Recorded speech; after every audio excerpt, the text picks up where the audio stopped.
Good day, and thank you for standing by. Welcome to the M&T Bank third quarter 2021 earnings conference call. Currently, all phone participants have been placed in a listen-only mode. Following management's prepared remarks, we will open the call for your questions. If you have a question at that time, please press star one on your telephone keypad. If you wish to remove yourself from the queue, press the pound key. We do ask that you please pick up your handset to allow optimal sound quality. Please be advised that today's conference is being recorded. Lastly, if you should need operator assistance at any time, please press star zero. I would now like to hand the call over to Don McLeod. Please go ahead. Thank you, Emma, and good morning. I'd like to thank everyone for participating in M&T's third quarter 2021 earnings conference call, both by telephone and through the webcast. If you have not read the earnings release we issued this morning, you may access it along with the financial tables and schedules from our website, www.mtb.com, and by clicking on the Investor Relations link and then on the Events and Presentations link.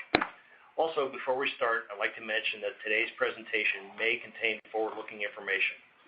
Cautionary statements about this information, as well as reconciliations of non-GAAP financial measures, are included in today's earnings release materials, as well as our SEC filings and other investor materials. Those materials are all available on our Investor Relations webpage, and we encourage participants to refer to them for a complete discussion of forward-looking statements and risk factors. These statements speak only as of the date made, and M&T undertakes no obligation to update them. Now I'll turn the call over to our Chief Financial Officer, Darren King. Thanks, Don, and good morning, everyone. As we noted in this morning's press release, the favorable results we reported for the quarter highlight the strength and diversity of M&T's business model in the current challenging environment. Revenue in our fee-generating businesses was particularly strong, including mortgage banking, trust and brokerage, and payments. Credit trends are stable to improving, illustrated by net charge-offs about half our long-term average, a modest reserve release, and little change in the level of non-accrual loans. In alignment with the strong revenue trends and the improved profitability over the last year, incentive compensation is rising as well. We'll offer some details on that in a moment. Lastly, our capital levels continue to rise. The CET1 ratio is near a record high as we await the closing of the People's United merger. Now let's review our results for the quarter. Diluted GAAP earnings per common share were $3.69 for the third quarter of 2021, improved from $3.41 in the second quarter of 2021 and $2.75 in the third quarter of 2020. Net income for the quarter was $495 million, compared with $458 million in the linked quarter and $372 million in the year-ago quarter. On a GAAP basis, M&T's third quarter results produced an annualized rate of return on average assets of 1.28% and an annualized return on average common equity of 12.16%. This compares with rates of 1.22% and 11.55%, respectively, in the previous quarter. Included in GAAP results in the recent quarter were after-tax expenses from the amortization of intangible assets amounting to $2 million or 2 cents per common share, little change from the prior quarter. Also included in the quarter's results were merger-related charges of $9 million related to M&T's proposed acquisition of People's United Financial. This amounted to $7 million after tax, or 5 cents per common share. Results for this year's second quarter included $4 million of such charges, amounting to $3 million after tax effect, or 2 cents per common share. Consistent with our long-term practice, M&T provides supplemental reporting of its results on a net operating or tangible basis, from which we have only ever excluded the after-tax effect of amortization of intangible assets, as well as any gains or expenses associated with mergers and acquisitions.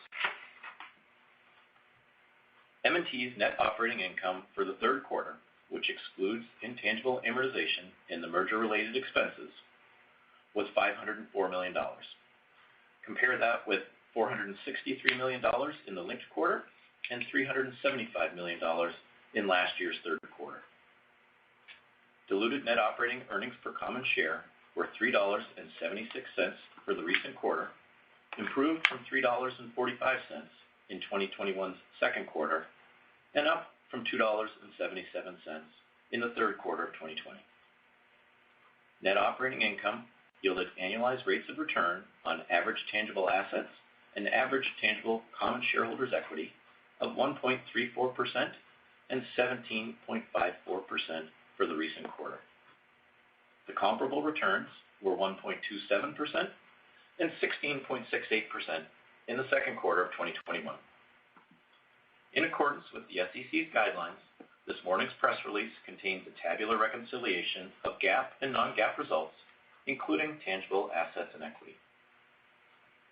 Let's take a look at some of the details that drove our results.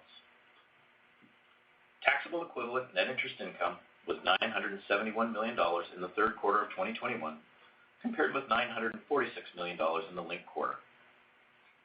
Higher income from PPP loans accounted for the majority of the $25 million quarter-over-quarter increase in net interest income, as the second round of PPP loans began to receive forgiveness from the Small Business Administration.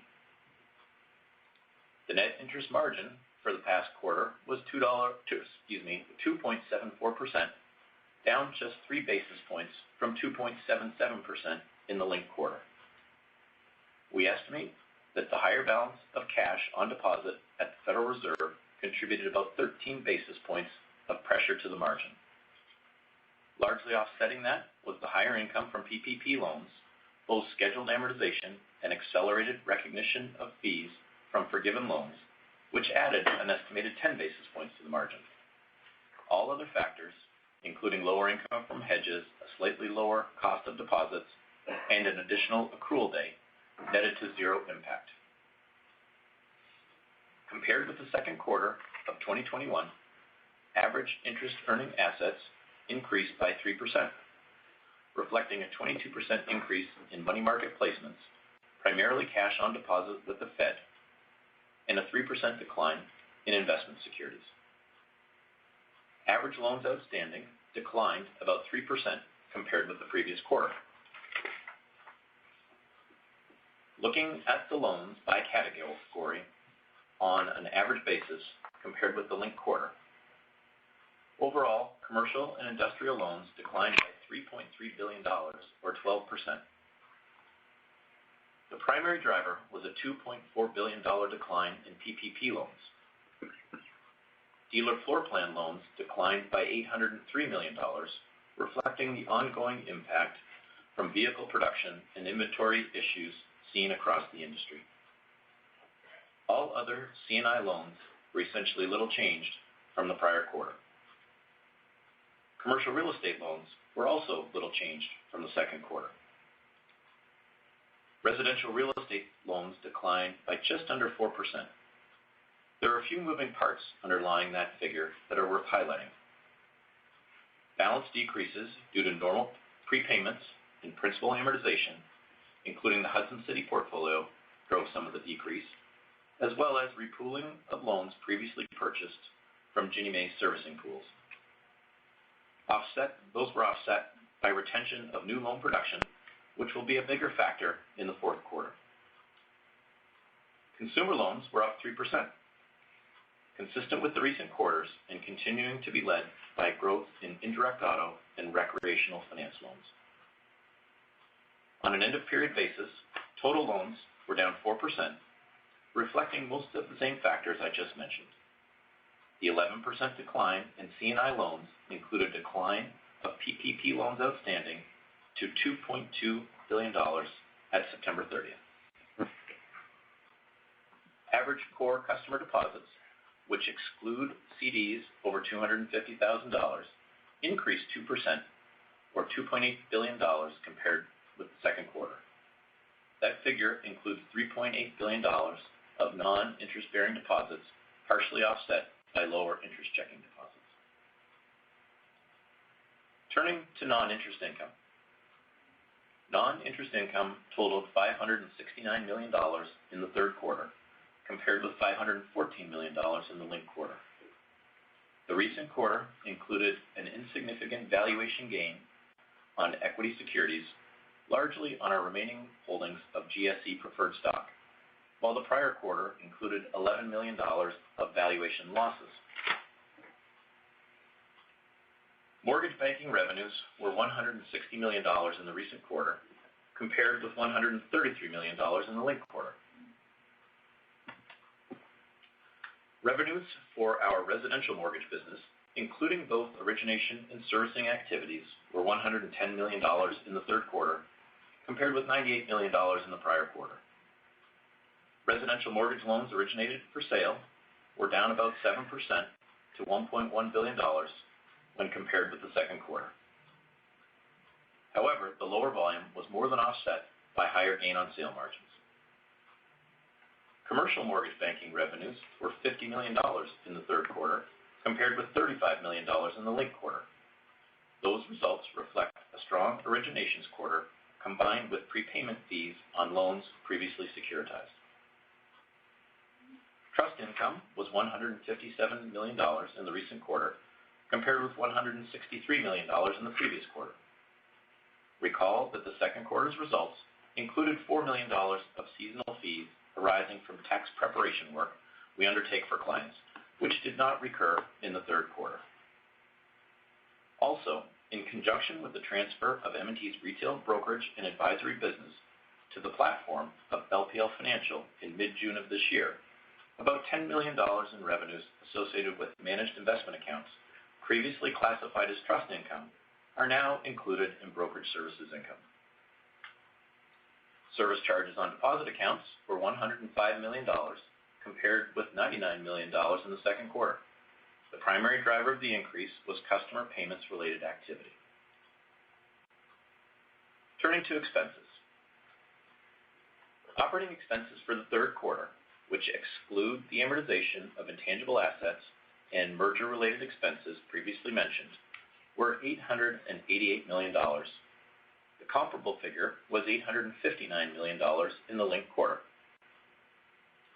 Salaries and benefits were $510 million for the quarter, compared with $479 million in the prior quarter. As was the case in previous quarters this year, the higher salaries and benefits reflect revenue generation in certain business lines and incentive compensation associated with that revenue, notably commercial mortgage banking and trust. Also, at the enterprise level, we are accruing the corporate incentive at a higher rate in 2021, reflecting our expectation that M&T's full-year earnings and profits will be higher than they were in 2020. Other costs of operations in the recent quarter, including $5 million from the accelerated amortization of capitalized mortgage servicing rights as a result of the prepayments of previously securitized commercial mortgage loans that we referenced earlier. Lastly, the year-over-year growth in trust income and assets under management in our retirement business has carried with it an increase in the share of those fees paid to sub-advisors, which are included in other costs of operations. Also recall that the other costs of operations for the second quarter included an $8 million addition to the valuation allowance for our capitalized residential mortgage servicing rights. There were no adjustments to the valuation allowance in the third quarter. The efficiency ratio, which excludes intangible amortization and merger-related costs from the numerator and securities gains or losses from the denominator, was 57.7% in the recent quarter, compared with 58.4% in 2021's second quarter. Next, let's turn to credit.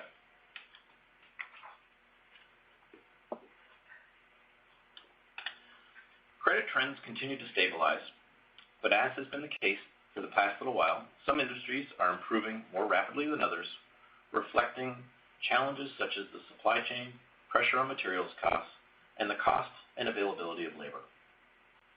The allowance for credit losses declined by $60 million to stand at $1.5 billion at the end of the third quarter. This reflects a $20 million recapture of previous provisions for credit losses, combined with $40 million of net charge-offs in the quarter. At September 30th, the allowance for credit losses as a percentage of loans outstanding was unchanged from June 30th at 1.62%. Annualized net charge-offs as a percentage of total loans were 17 basis points for the third quarter, 19 basis points in the second quarter. The allowance for credit losses at the end of the quarter reflects our assessment of credit losses in the portfolio under the CECL loss measurement methodology, which includes our macroeconomic forecasts. As we've previously indicated, our macroeconomic forecast uses a number of economic variables, with the largest drivers being the unemployment rate and GDP. Our forecast assumes the national unemployment rate continues to be elevated compared to pre-pandemic levels, averaging 5.5% over 2021, followed by a gradual improvement, reaching 3.5% by mid-2023. The forecast also assumes that GDP grows at a 6.8% annual rate over 2021 and 2.7% annual rate during 2022. Non-accrual loans were essentially flat at $2.2 billion compared with June 30th, but increased as a percentage of loans to 2.4% compared with 2.31% of loans at the end of June. We also expect to disclose that our level of criticized loans is little changed from the second quarter when we file our third quarter 10-Q in a few weeks. Loans past due, on which we continue to accrue interest, were $1 billion at the end of the recent quarter.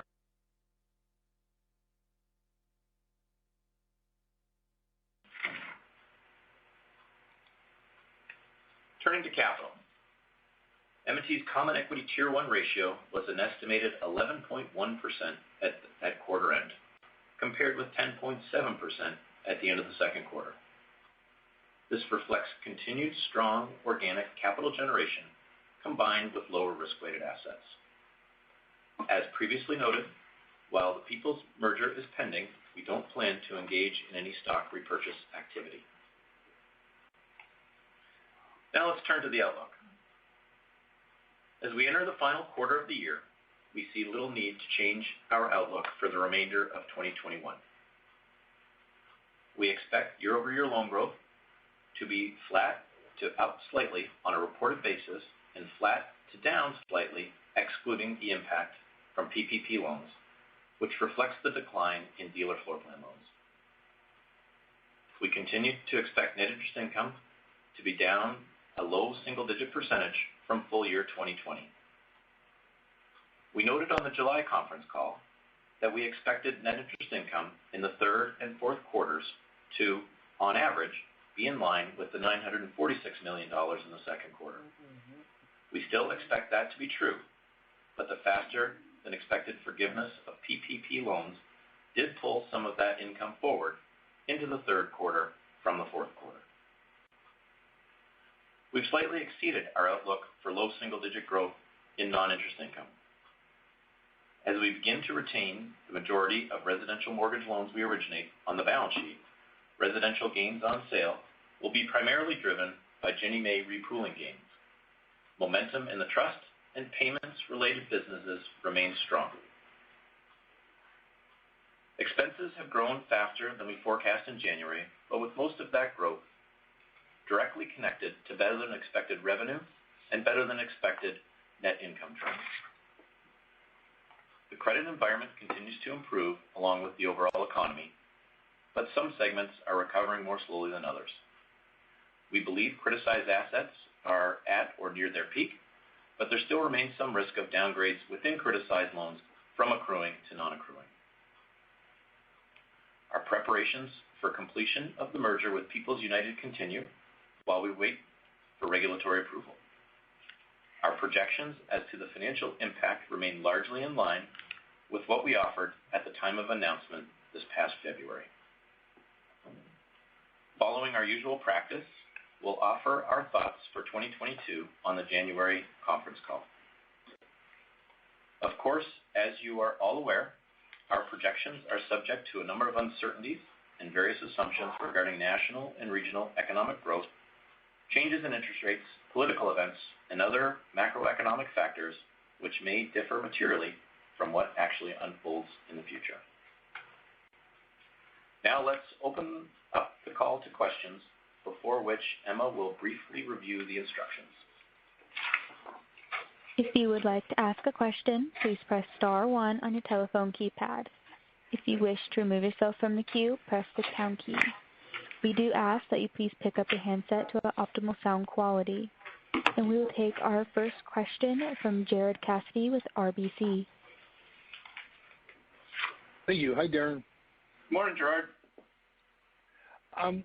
Couple questions for you regarding your swap book. Can you share with us where it stands today and how that bleeds into net interest income over the next 6 or 12 months? And simultaneously, you've been very conservative in the positioning of your cash, particularly obviously at the central bank, the Federal Reserve. It's up dramatically year over year. You've been talking about it all year. When do you start to lengthen out the duration in that line item on the balance sheet? Sure thing. I've started writing your questions down, so now I won't miss them. So on the swap book, the swap book has been fairly steady in terms of notional amount, right around $19 billion, and it's been that way since the fourth quarter of last year. The received fixed yield we're getting on that book has been declining, as new hedges roll on and older hedges at higher rates roll off. And this quarter, it added, around number $65 million to net income and impacted the margin by slightly less than 20 basis points. We'll see the notional amount come down next quarter, and will start to come down over the course of the following, 4 quarters into the end of 2022. The received fixed coupon will come down a little bit as well, but the bigger impact will be just the decline in the size of the outstanding notional, and the impact of swaps and the hedging. Just to remind everyone, for full year 2021 is really close to what it was in 2020, and in 2022 the impact will be about half. And it will be highest in the first quarter of 2022 and lowest in the second quarter, or in the fourth quarter, of 2022. But to go along with that and to then answer or address your second question about cash, we've talked a lot about the cash position over the course of the year. If you look at the uptick in the latest quarter, it has been largely actually trust demand deposit growth in the quarter that drove a lot of the increase. However, we are seeing some of the PPP balances, as they decline, end up in cash. And so what you saw this quarter, I think if you look at the securities balances at the end of the quarter, is they were actually up by about $300 million. So we replaced runoff plus $300 million. We've been generally replacing the mortgage-backed securities that are running off. And we're kind of targeting a duration there of, or thinking about 20-year MBS on average. Sometimes we're buying 20s, sometimes we're manufacturing 20s by a mix of 15-year and 30 years. And we were in a little bit, although not in a big way, in some of the 5-year spaces as rates have moved around. That was more back-end loaded this quarter as rates have started to move up. And then the other thing, which I mentioned in the prepared remarks, where we're starting to retain some retail mortgage production. And so, as we think about duration, and we think about what is in our eyes the best choice, or maybe the least bad choice of how to invest the dollars right now, we do like the mortgage space, and if we have a choice between the MBS or retaining our own production, we like the yield better on our own production. And so we retained about $400 million of production that started through this quarter, but had the biggest impact in September, and we'll continue that practice through the fourth quarter and into the early part of next year. Obviously we'll be paying close attention to where rates are and how we feel about holding duration either in the mortgage line or in the securities line. but that's something that we'll be watching to put that cash to work.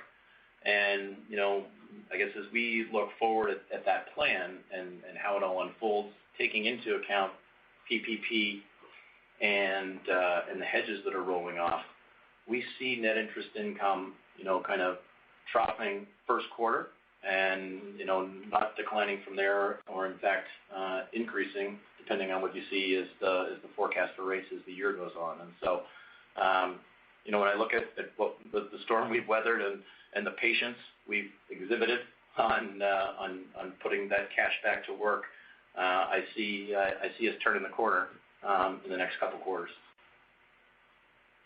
Very good. And just to clarify one of your comments on the notional amount, $19 billion, you mentioned $65 million improvement to net income, but you meant to say net interest income. Is that correct? Yes, net interest income. That's correct. Yep. Thanks, Gerard. Okay. Yep. Okay. Yeah, just wanted to check on that. And then the follow-up question, you were very good at giving us the details on the commercial and industrial loan portfolio, what happened this quarter with PPP and also with the floor plan loans. Can you share with us what you're seeing outside those areas, your other customers? And then second, Darren, what's the total dollar amount of the floor plan portfolio? The total. All right, so I gotta write these down again, Gerard. So other industries, what's going on, and then the floor plan.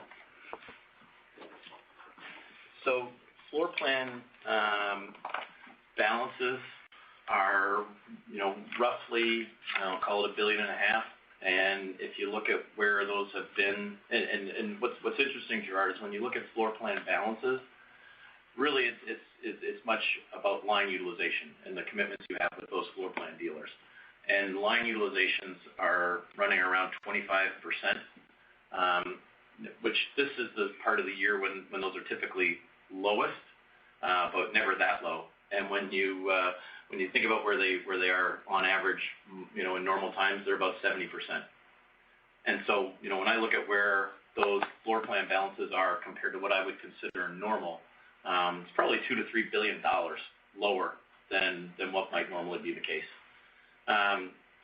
When you look outside of the PPP loans, you're seeing some movement up in C&I business, in the areas that you might expect, in some construction, in manufacturing, interestingly a little bit in resources and ag, and less in some of the other areas. When I look at new originations and what the trends are in new C&I originations, they've ticked up every quarter this year. It would be nice for all of us if they were screaming up, but that's just not the case. But they are consistently going up, and this quarter's C&I originations were the highest in the last 7 quarters. With you all are well aware the fourth quarter tends to have a little bit of seasonality as folks in industry, both in C&I and in commercial real estate, look to get deals done before tax years end.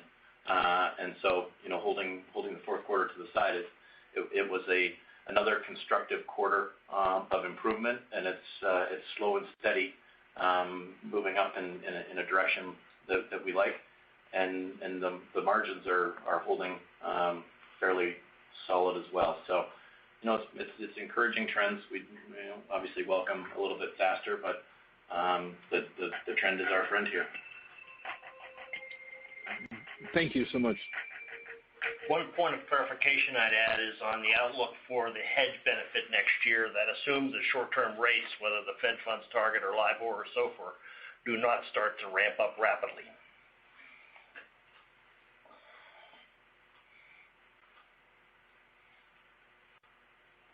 We'll go next to Matthew O'Connor of Deutsche Bank. Good morning. I was hoping you could update us on the latest estimate on pro forma capital once the investor deal closes and the marks are done. Sure, Matt. Just to make sure I've got the question right, is the question specifically, will the deal still be capital accretive, or is the question, once the deal's done, how will we move down the CET1 ratio? the initial estimate at closing. So, you're at 11.1 right now. If you had closed a deal, your latest thoughts, if you close a deal right now, where does the 11.1 go to? Got it. Okay, perfect. It's going to be right around there. It's probably within 10 or 20 basis points of 11.1. And the reason why haven't given you an exact number is when we do the final marks, where interest rates are, will have a big impact on the interest rate marks, which was one of the pieces of helping us be capital accretive. And the other thing, obviously, is the credit marks. And with the credit improving, that lowers the amount of loans that are classified as purchase credit deteriorated and increases the non-PCD loans, which increases the day two famous double count. And so that will perhaps bring down the impact on capital or reduce capital at close. But, as you recall, that will just increase the accretion to EPS as we go forward. So we should be right around that 11 spot. Just north of it would be my belief based on what I see today.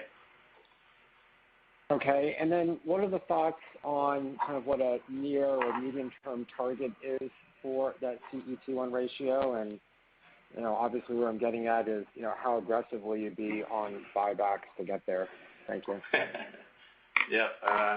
Well, I think it's fair to say that harboring capital has never been a characteristic of M&T. And as we mentioned, at 11.1, we're near an all-time high. And so we'll be looking to bring that down. Ideally we'll bring it down because we'll have asset growth, and we'll see the CET1 ratio come down as we continue to build the balance sheet and support our customers, both the existing M&T and the new People's customers. But based on the trends, that will probably be slow. And so we'll look to bring that ratio down. When you're generating 30 to 40 basis points of capital every quarter, obviously you've got to be fairly bold in your buybacks to bring that down. And to run at a pace where it comes down much faster than net 20 to 30 basis points a quarter would be pretty tough. And so that would be, I think, a reasonable glide path to use as you think about what the rate of decrease might be. And it's as a place to look. If you go back to how CET1 came down post Hudson City, and that path, that rate of decrease is probably a reasonable guide of how it might unfold post completion of the People's merger. Okay, there's a lot of numbers you threw out there. Just to summarize, you generate 30, 40 basis points of capital per quarter, and then you suggested maybe bringing down the CET1 by 20 to 30. Just to summarize that. That's right. Yep. Yep. Okay. Thank you very much. We'll take our next question from John Pancari with Evercore. Morning. Morning, John. On the loan front, I appreciate all the color you gave around the loan growth dynamics and what you're seeing there. I wanted to see if you could talk a little bit about your plans for the commercial real estate portfolio longer term. I know right now you're outsized there at 30% of loans, and your peers are closer to 15%. And I believe you had expressed the interest in shrinking that portfolio. Can you maybe talk about what the long-term target is for the size of that book as a percentage of loans, and how we should think about the cadence of that decline? Thanks. Yeah, I'm happy to talk about that. I think the future plans for M&T and CRE have been highly dramatized in the last little while, notably by a favorite reporter in New York City. If you look at the impact of CRE in the stress test, in the December 2020 stress test, it suggested that there might be more capital-friendly ways to participate in the CRE industry. And so when we look at the relationships we have with clients and how we approach the market, our job is to be advisors and financial intermediaries for those customers. And historically, we've fulfilled that role by holding the loans on our balance sheet. And we will still do that in the future, but we'll think more broadly and include other sources of capital and act as an intermediary on behalf of those clients. As we shift to that kind of a thought process, it will be a very gradual and controlled shift. And so as you think about CRE balances and how they might change over time, there's some natural decrease that was going to happen no matter what, and that comes in the form of the construction portfolio. Right? And so there's a number of projects that are ongoing, and if you look at CRE balances over the year, they've been relatively flat, and that's some of those construction projects going through their natural cycle with those lines drawing that are building those balances. But as those projects come to their natural conclusion and turn into permanent mortgages, you'll start to see those balances come off our balance sheet, and you'll see a natural decline in CRE, not unlike what we saw in the 2017-2018 timeframe with a similar period. And then as we look at new originations, we'll still think about obviously supporting our clients from a construction perspective. But as we look at permanent mortgages and other forms of real estate lending, we'll look not just on our balance sheet but outside. And if you think about in real estate, we use our M&T Realty Capital Corp for agency loans with Fannie and Freddie, and we'll continue to do that. And we also use and place some loans with insurance companies. And so we'll look to broaden those into non-agency types of relationships as well. But it's going to take some time. And so, I guess the long story short here is the path we're on is to be able to actually provide a broader level of service and access for our clients, to be capital efficient, and we'll see some of those net interest income dollars become fee income dollars as we make that transition. And the decrease that you will see in balances will be gradual as we kind of work our way from where we sit today through the next few years. We don't necessarily have a hard target of what we're trying to get to, but we're just trying to get to be a little bit better balanced than we might have been, coming into the crisis. Got it. Okay, that's helpful. And then separately on the expense side, could you maybe just talk about any observation of wage inflation impacts that you're seeing in the business, and how that impact could that impact at all your expectations around the People's deal, either the cost save expectations or the merger related costs? Yeah, I guess, I think the pressures we see on wages, both at the bank and in our customers, are not much different than is being seen around the country. The number of folks exiting the workforce is really putting a strain on those that are looking for folks, who are still in the job market. And we're seeing folks, our people, being coveted by others, which isn't necessarily new, but seems to be exacerbated right now. I think it's particularly acute in the IT space, which again was always a place where there's been a lot of competition given what's happening in the world with the prevalence of technology in business. But we're seeing it spread to other parts of the bank as well. When you look at our expense growth that's related to comp, really the regular salaries, what I would describe as regular salaries, have been impacted by it, but the full effect won't be seen until next year because it's been going up, throughout the year. And so you won't have a full year run rate until you get to 2022. And in the meantime, what's been driving our increase has been increase in revenue-related or profit-related compensation. So for our corporate pool, we target a percentage of net income for that pool, and as net income has gone up, so has that accrual. And then for some of our fee businesses, as those fee revenues increase, so do the commissions earned by the employees. I think it's interesting. I spent a bunch of time with the team going through our expenses, and if you actually looked at our expense growth in 2020 over 2019, our expenses actually went down. And against our peer group, we were one of 3 banks that actually decreased expenses in 2020.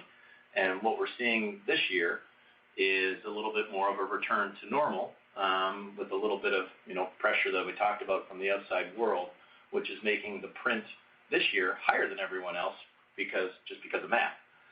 If you look over the course of the last couple of years, our expense growth is pretty much right in line with the peers, if not a couple basis points below. As it relates to PUB, that's our internal acronym for People's United Bank. We believe that the expectations for accretion are still in line with what we thought.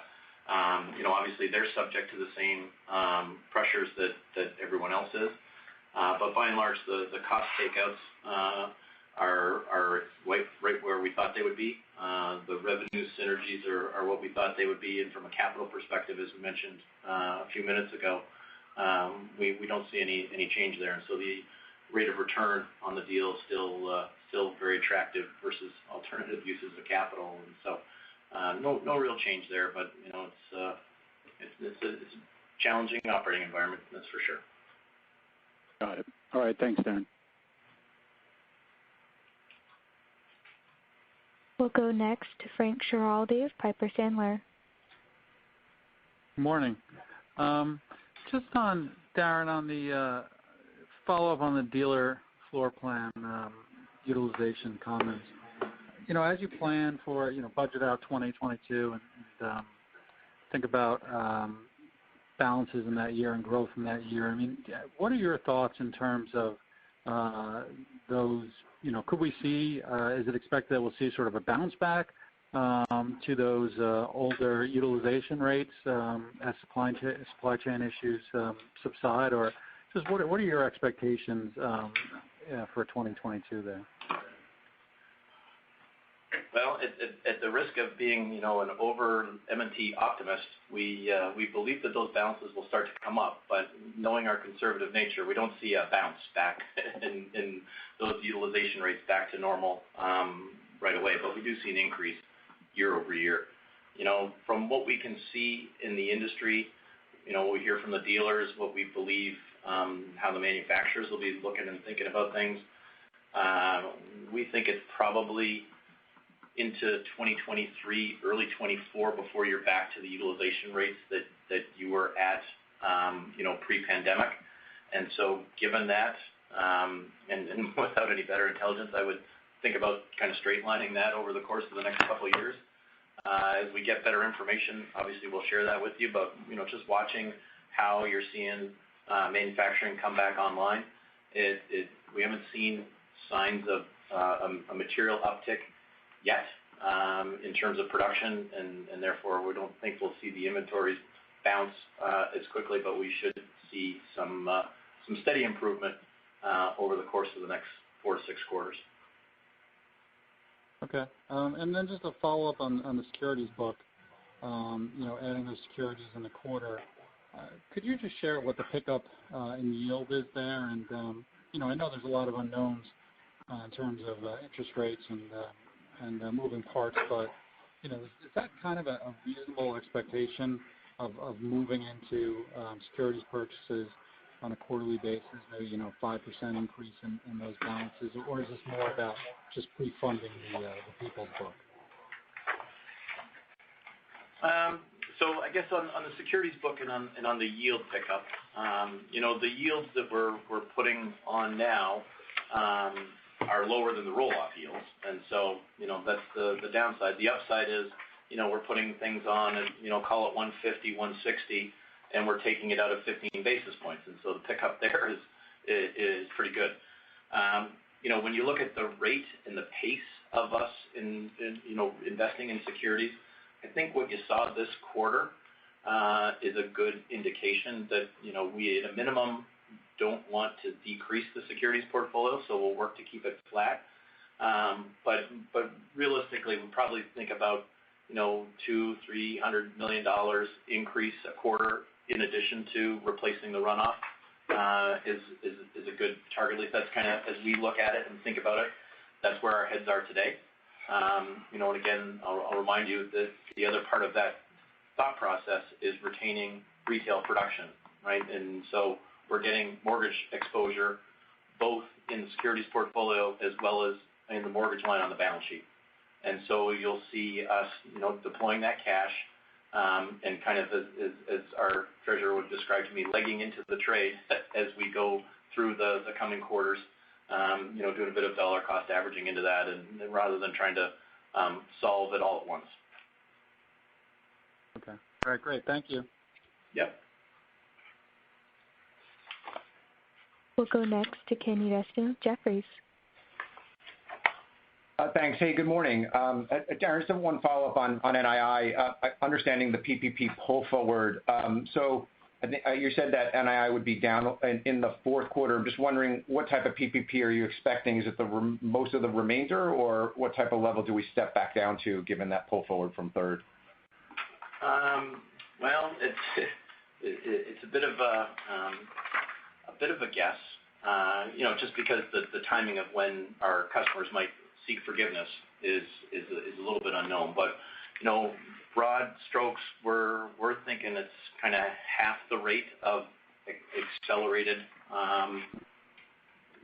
capture of those origination fees in the fourth quarter versus what it was in the third. Just for perspective, the third quarter was the highest in terms of the dollar volume of those origination fees that we pulled forward. When I look at where we stand, from the whole program, we're the better part of 75% of the way through, approaching 80% of the way through. And so, there might be another $75 million of those origination fees to come. We think we see the bulk of that, I should say probably two-thirds of that in the fourth and first quarters. And then it falls off from there and trickles down. And so, think in the range of $30-odd million in the fourth quarter compared to the 60-ish we were in those fees this past quarter, and then continuing to drop from there. Yeah. Okay. Got it. Thank you. And then, so if we just take that out of the third and fourth, then what's happening with underlying NII? Then is that more stable, or what's happening underneath the surface when you kind of talk to that? Because given that you kind of still talked about your down low single digit full year guide. Yeah. No, you've got it exactly right, Ken. I mean, the down is also a function of the swaps and the hedge portfolio that we had talked about. When we look underneath at the core, I got to be careful when I use the words core because that means different things to different people.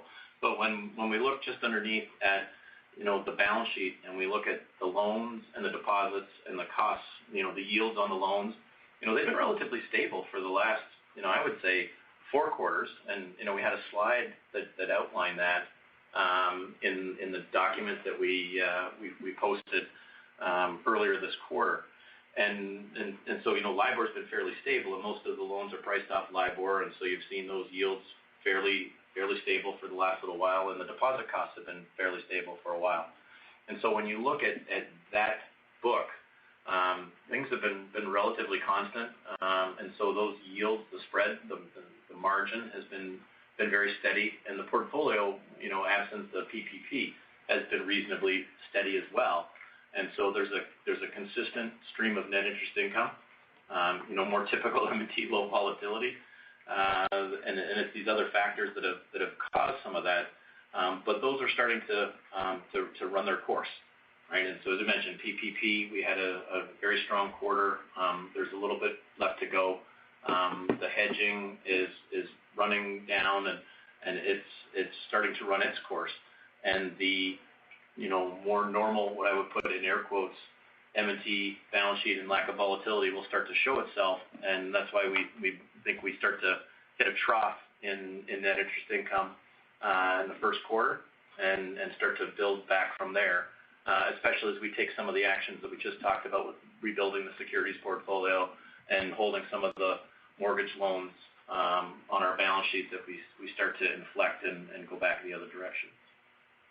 Got it. Okay. And one quick follow-up. Do you know just the amount of Ginnie Maes that you sold and how much that helped the mortgage banking line as far as that in and out of keeping 400 of resi but selling some of the EPBO stuff? I'll be close, Ken, but I won't be exact. I think we were within like $350 to $400 million of Ginnies that went out this quarter, and the gain I think was about $9 million. So just kind of round numbers of where we are. There's still a decent balance of Ginnies on the books, and so the rules there were you had to have they changed all the time, which is why they're still on our books. The rules were you had to be 6 months of consistent payments before you could repool it. Sometimes that got moved around a little bit and got extended to 7 or 8. But we're at the point where those should start to repool and come off the balance sheet. You'll see some of that in the fourth quarter and into the first quarter. And so, again, those will put a little bit of pressure on the overall balances, but will show up in fee income and is reflected in our comments about growth over the rest of the year. Perfect. Okay. Thank you, Darren. We'll go next to Bill Carcache with Wolfe Research. Thank you. Hi, Darren. Just wanted to follow up on your comments on pursuing a less balance sheet intensive strategy to reduce your exposure in CRE. Can you elaborate a bit on how that looks and what kind of revenue impact you'd expect that to have? Would we lose the credit exposure, which would be beneficial given the harsh treatment that regulators have been imposing on CRE as an asset class, but curious how to think about the top line effect. Yeah, sure, Bill. I guess the short answer is I don't have a great answer for you, and the reason is we're still early in the process. When you look at what we do today, and you see a good analog is what we do in our Realty Capital business, and it produces a steady stream of fee income for us every year, and a nice margin. Obviously, is very capital friendly. But the pace at which we switch and build the fee income from the net interest income, it's still nascent in terms of our development.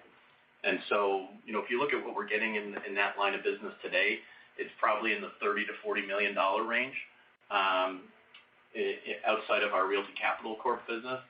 And, if you look at where some of our competitors are and how big of a impact it has on their fee income, we're bullish that it can be a good source of income, capital-friendly income, that will offset what might be a decline in net interest income.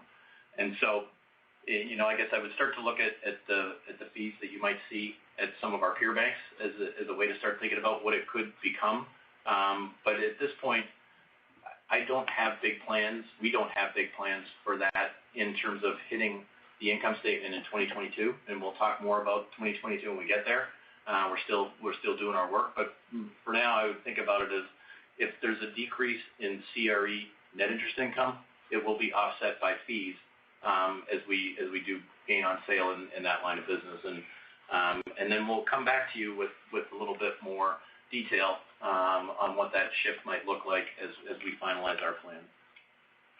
Got it. That's really helpful, Darren. And then thinking about CCAR as a follow-up to that as your binding constraint, any thoughts on how long before, I guess, these actions get reflected in your stress capital buffer? It sounds like it's going to be take some time. And so from that standpoint, would it take some time to show up in the lower SCB such that, we could see it migrate back down, your required level of capital somewhere back towards the 9% range? Yeah, Bill, you're thinking about it exactly the right way.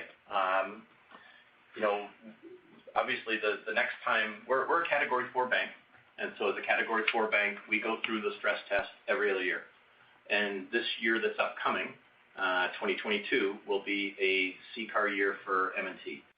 And we won't have made these changes to be reflected in that stress test which means you're at least 2 years away from that. And then, what will happen is the impact will work its way through the stress test in a couple of places.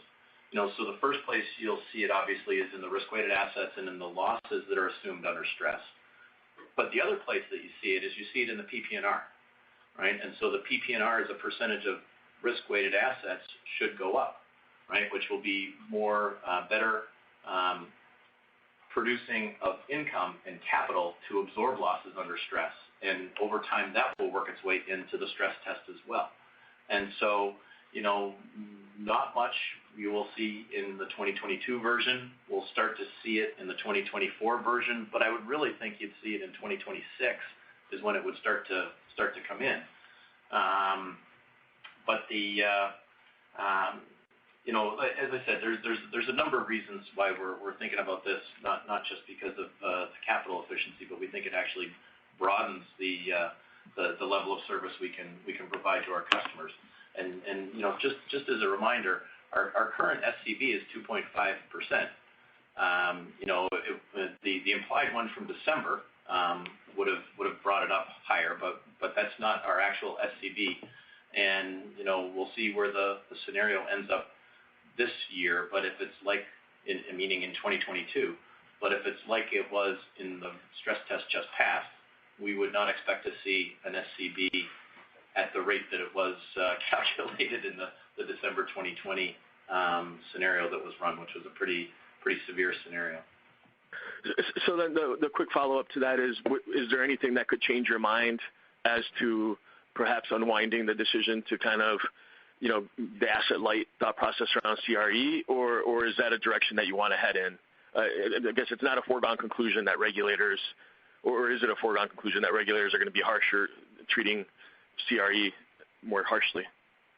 I guess I wouldn't say it's a foregone conclusion, Bill. The way I think about it is, if you look over time, there's been a stress test for a number of banks every year, and for many banks every other year.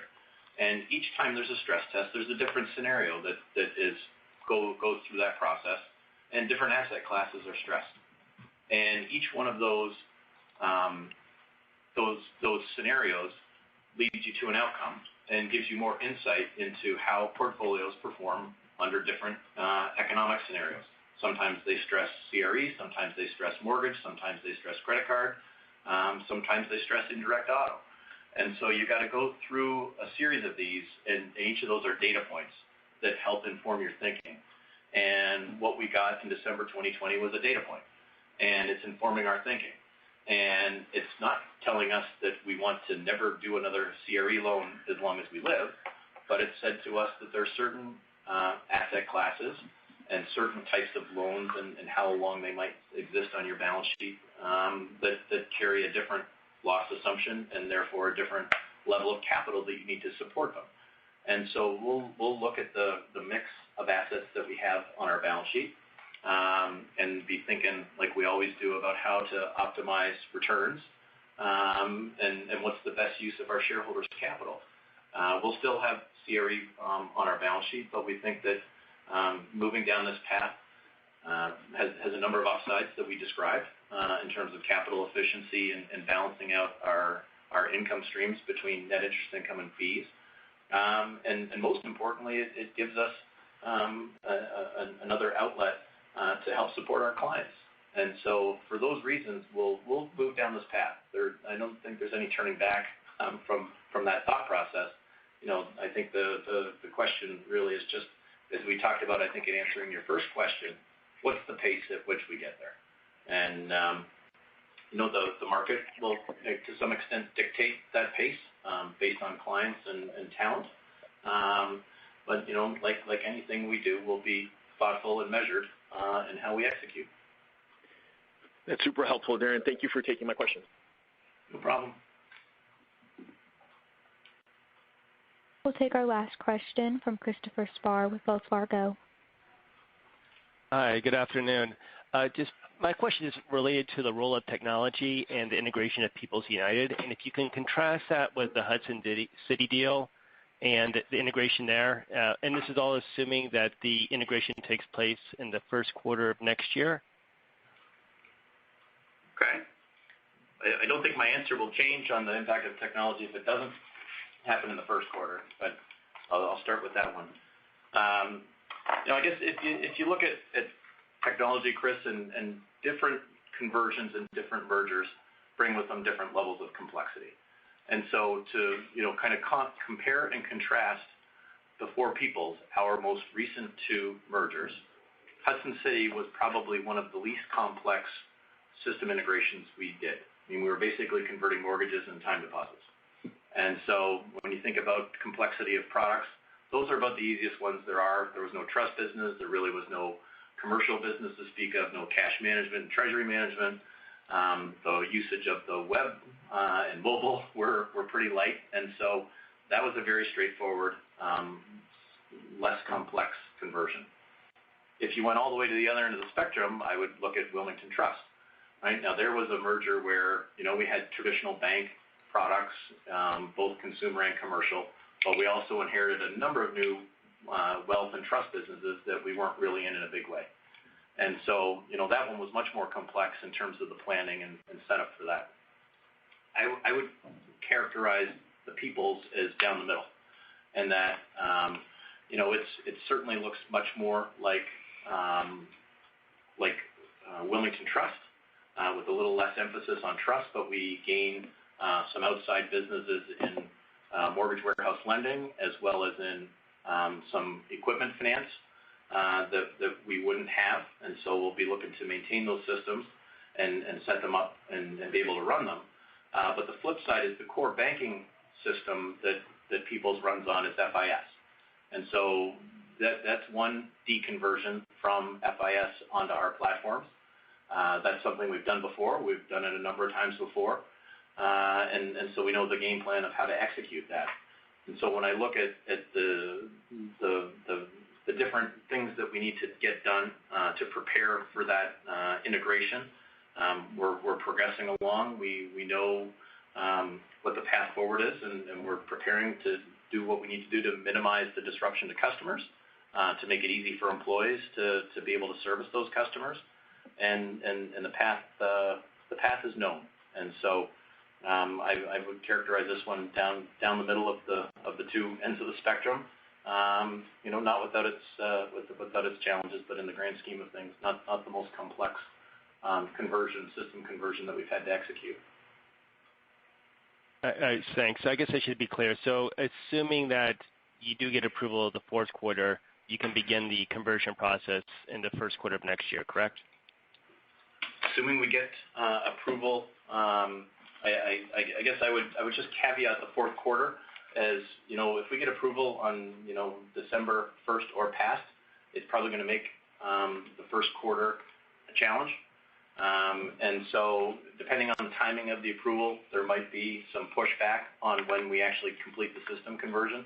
And so we'll see where that happens. But, it's obviously our objective to complete that system integration and conversion as quickly as practical once we have our approval and we complete the legal close. Because I know you're well aware, Chris, we've never been folks to maintain multiple deposit systems and multiple loan systems any longer than we have to, because it creates risk and it's not cost effective. And so for those reasons, we would look to find an ability and a path to complete the system conversion as quick as practical once we know for certain when our approval is and our legal close. Thank you. And this does end our allotted time for question and answers. I'll turn the call back over to Don McLeod for closing remarks. Again, thank you all for participating today. And as always, if clarification of any of the items on the call or news release is necessary, please contact our Investor Relations Department at area code 716-842-5138. Thank you and goodbye. This concludes today's conference call. Thank you for your participation. You may now disconnect.